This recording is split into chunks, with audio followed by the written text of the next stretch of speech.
मुअज़्ज़ज़ सामीन अस्सलामु अलैकुम।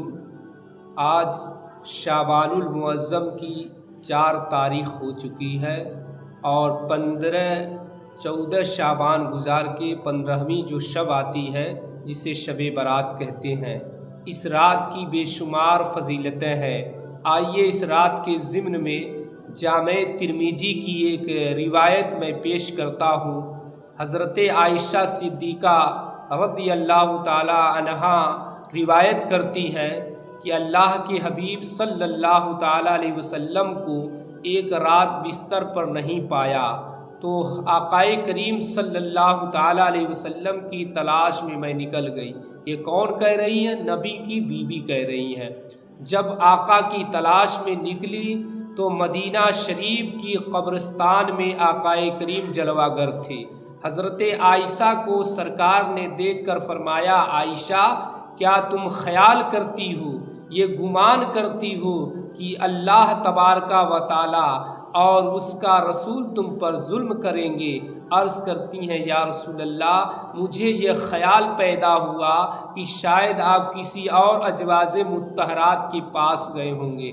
तब आकाए करीम सल्लल्लाहु ताला अलैहि वसल्लम ने इरशाद फरमाया, ऐ आयशा सुनो, शाबान की 15वीं रात को अल्लाह तबारका व ताला आसमाने दुनिया पर नुज़ूल फरमाता है। आसमान के 7 हिस्से अल्लाह ने पैदा किए हैं। उन 7 हिस्सों में सबसे जो आसमाने अव्वल है, आसमाने दुनिया है, उस पर नुज़ूल फरमाता है और बनु कल्ब के बकरियों के बालों से ज़्यादा गुनहगारों की बख्शिश फरमाता है। और रब इरशाद फरमाता है कोई बंदा जो बख्शिश का तलब करे जिसकी बख्शिश की जाए, है कोई बंदा जो रोज़ी का तलब करे उसकी रोज़ी दी जाए, है कोई बंदा, है कोई जो हाजतमंद जिसकी हाजत को पूरी की जाए। हज़रात गिरामी, इस हदीस पाक से वाज़ेह तौर पर मालूम हो गया कि इस रात की बहुत बेशुमार फजीलतें हैं।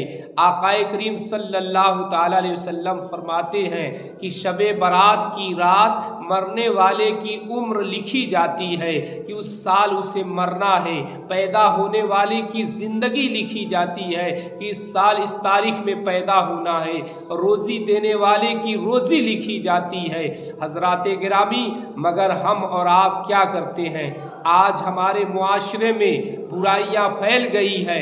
हलवा खाकर, सूजी खाकर, खाना खाकर हम सो जाते हैं और पूरी रात को हम खो देते हैं। जिस रात में हमें इनाम हासिल करना चाहिए, जिस रात में हमें अल्लाह से कुछ तलब करना चाहिए, उस रात तो हम खाकर आराम से सो जाते हैं। अगर हम शबे बारात की रात जग कर 2 बूंद आंसू ही बहा दें तो अल्लाह ताला उस आंसू के बदले हम सबकी नजात फरमा देगा। मेरे दोस्तों और बुजुर्गों, पैगाम देने का मकसद ये है कि जो रात शबे बारात की आ रही है, इस रात में आप खाना कम खाएं और पूरी रात आप शब बेदारी करें और तस्बीह व तहलील, कुरान पाक की तिलावत करके, दुरूद शरीफ का विर्द करके, सजदों से आबाद मस्जिदों को करके अपने अल्लाह की रूठी हुई रहमत को मनाए, अपने अल्लाह की रूठी हुई बरकत को मनाए। अगर हमने पूरी रात जग कर शब बेदारी कर ली तो मौला हमारा राजी हो जाएगा, परवरदिगारा हमारा राजी हो जाएगा और नजात का परवाना हमें अता कर दिया जाएगा। हजरात, शब बेदारी भी करें और कब्रिस्तान में जाकर अपने मरहुमीन दादा दादी जो भी लोग घर से गुजर गए हैं उनके हक में दुआए मग़फ़िरत करें।